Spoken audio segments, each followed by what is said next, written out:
শাকিব খান এবং অপু বিশ্বাসের সম্পর্ক সবসময় ছিল আলোচনার কেন্দ্রবিন্দুতে।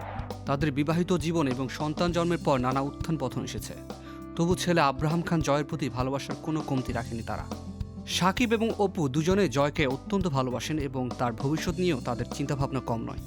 অপু বিশ্বাস একদিন জানিয়েছিলেন যে তিনি জয়কে পড়াশোনার জন্য বিদেশে পাঠাবেন। অপু বলেছিলেন, এখানে প্রচুর নেতিবাচক খবর ছড়ানো হচ্ছে যা আমাদের জীবনে প্রভাব ফেলছে।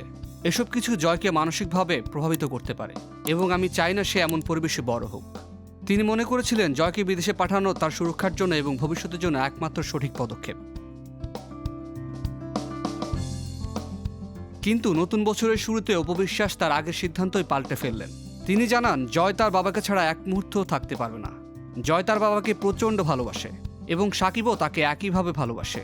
তাদের মধ্যে সম্পর্ক এত দৃঢ় যে তারা একে অপরকে ছাড়া থাকতে পারবে না। অপু বিশ্বাস আরও বলেন, যখন আমি জয়কে বিদেশে পাঠানোর সিদ্ধান্ত নিয়েছিলাম তখন খুব বেশি খারাপ লাগেনি, তবে এখন ছেলেটির বাবার সঙ্গে সম্পর্কের গুরুত্ব বুঝে আমি মনে করি তাকে আলাদা করার কোনো মানে নেই। অপু বিশ্বাস ও শাকিব খানের সম্পর্কে যতই চড়াই উতরাক আসুক না কেন, তাদের সন্তান জয় তাদের জীবনের সবচেয়ে মূল্যবান সম্পদ। সেই কারণেই ভবিষ্যতে তার সুরক্ষা এবং সুখের জন্য তারা একসাথে সিদ্ধান্ত নিয়ে কাজ করবেন।